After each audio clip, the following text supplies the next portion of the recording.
Hi everyone, in today's video I'm going to be going over some holiday gift ideas for the homesteading people in your life, as well as giving a couple updates about what's been happening up here in Stoney this past week. So let's go! So I'm downstairs in my pantry right now because one of the really expensive things to buy up here is actually milk. We don't drink milk a lot in our household, but we use it a lot for coffee, and I use it a lot also in my baking. And when a 4-liter jug of milk is $17, you gotta get creative. So I actually use a powdered skim milk as my main source of milk. So I keep it in a 5-gallon food safe bucket. And that way I'm able to keep a lot on hand, and I just refill my little 2-liter milk jug whenever I need to. So it's pretty easy. It's 1 cup of powdered skim milk to 1 cup of water. And so I put 2 cups of the powder in here, add some water, and I have my milk for the week.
So this video is going to be mostly me talking, so feel free to grab a coffee and sit down while we go through some different options for some Christmas presents for the homesteader in your life.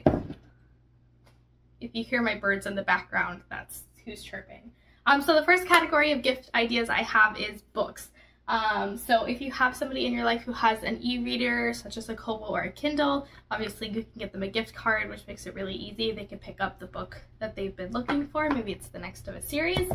But for more homesteading specific books, I have a few different ones to go through. The first one, I actually had it out because I was reading it this week since we have a little bit of a cold going through the household right now, and that is The Boreal Herbal by Beverly Gray. And so this is a medicinal book. It goes over a whole bunch of natural plants that you can forage and their medicinal uses. So for anyone who's really into medicinal plants, this is a great resource for Canadians. The next book I have is The Family Garden Plan by Melissa K. Norris. She's a fellow YouTuber here, and this was the first gardening book that I ever purchased for myself. And it's all about how to plan your garden around the needs of your family. How much to plant of what, how to plan that out in the first place, and then some general gardening information as well. So I really like this one and definitely recommend it to gift to a fellow gardener in your life. Another one is the Square Foot Gardening book. So this one is the 3rd edition. And I have not fully read this, but the whole premise is that you can maximize your garden by breaking up into square feet. And that is something where when you have a small garden space, which is what I've been working with previously and what I'm still somewhat limited by, maximizing your space is always great. And this is really cool because it allows you to intercrop, and it gives an entire breakdown of the whole method. Super detailed. It's got building plans for how to make your own garden boxes. And so if you know somebody who likes to garden but has maybe only a backyard garden or a very small space, definitely would recommend this one as well. For people who have livestock, getting them any sort of informational book about the livestock that they raise, or specifically livestock that they're interested in getting into. For me, I love chickens. I really can't wait to get some hatching eggs this spring. So right now I'm currently reading all about chicken and chicken care. This one is the Stories Guide to Raising Chickens. I picked up at PV Mart. So anything kind of along those lines when it comes to livestock and future livestock goals. And that can be applied to really any of the hobbies in the homesteading community too. Cheese making, sourdough, anything that you think might be related to what their current interests are, because the internet is great, but when the power goes out or there's a problem with the internet, having a couple books on hand for those days where it's a snowstorm can be really handy to help pass the time. The next two books I have are more for the hunters in your life. These ones were purchased at Chapters or Indigo, and it is the Complete Guide to Hunting, Butchering, and Cooking Wild Game. And this is by Stephen Ranella, who is the host of Meat Eater. It is one of my favorite hunting shows.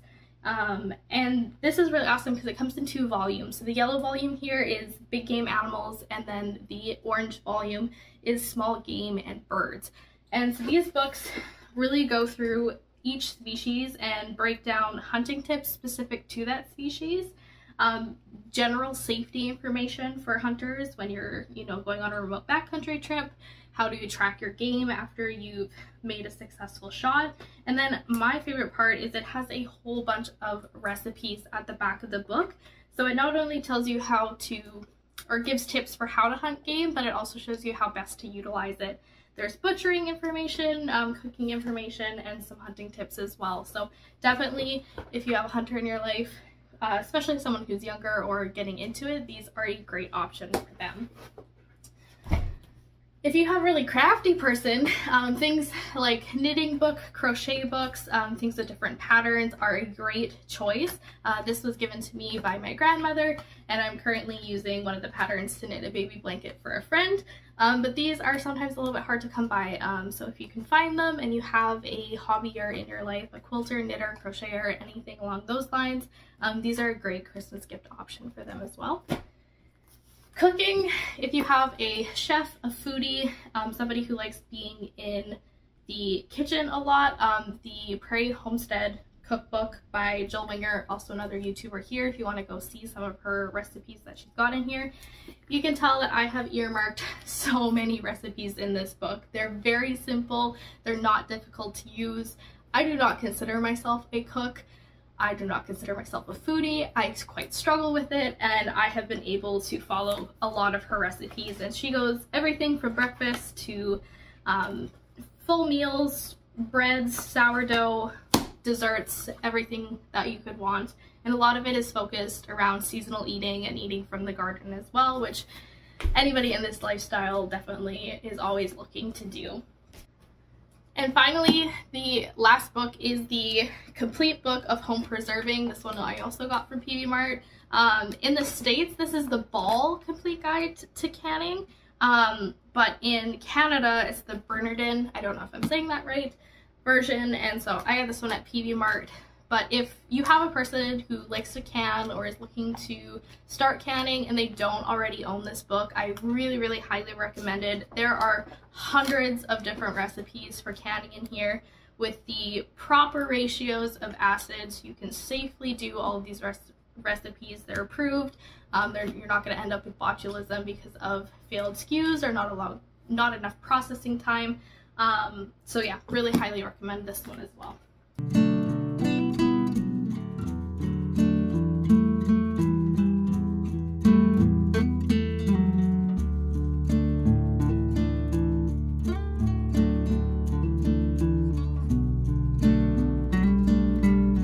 While I'm down here, I might as well give you guys an update. So I do have my seed starting greenhouse set up, but it's not being used for seed starting. Right now I'm actually starting some lettuce because it is a little bit harder to get some really good quality greens up here. So I'm hoping I can supplement a lot of my lettuce from the grocery store by growing it here. So I've got my original test, which you would have seen in an earlier YouTube video, and then I have the trays with 2 more ready to go so we can succession plant them and kind of always have a rotation of lettuce available. And then in these blue containers, which are actually just mushroom containers, I'm hoping to get some spinach started as well. So for the gardener in your life, there are a couple quick ideas I have. It's really hard to say without knowing the gardener that you're looking to gift for, kind of what they would be interested in or what they already have. So it's always a good idea to ask or maybe kind of take a peek at their stash. But you could always get gardeners seeds, especially if you find a different variety that you know that they don't have, or any of the varieties in my seed collection video would be great to gift to somebody in a Canadian garden. You can also always just play it safe and get them a gift card to a local garden shelter. So, not a chain, one of the local places That way they can go pick something out that they know that they need, and you're also helps support the local community. Another really nice thing is a good pair of garden shears or snippers, or kind of any of the garden accessories if it's something that they don't have, or maybe they're still using kitchen scissors. A good pair of snippers doesn't cost that much money and can be a really great gift for the gardener in your life. And then the other thing is, you'll have seen in the clip where I'm doing my lettuce growing and my seed starting, any of those lights, I got them all on Amazon, so they're relatively inexpensive, so anything to help with the seed starting or seed growing inside the house would also make a great gift for the gardener in your life, whether it be a shelving unit for them to start their seeds on, some of the seed starting trays or seed starting medium, and then the actual lights themselves, which typically tend to be the thing that costs the most amount of money. So just a couple of quick ideas for the gardener in your life.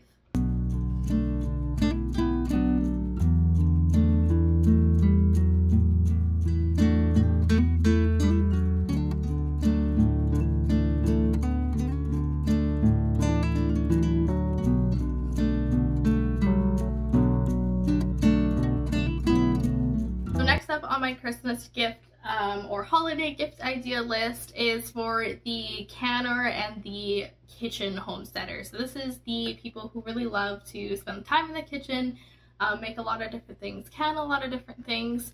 So I'll start with more of the canning side. So you could always gift both the jars, the lids, and also the rings for canning. The jars and the rings are actually reusable. You don't have to use a new one every single time, but there are different sizes. So you can see there's a regular size seal for just kind of a regular mouth.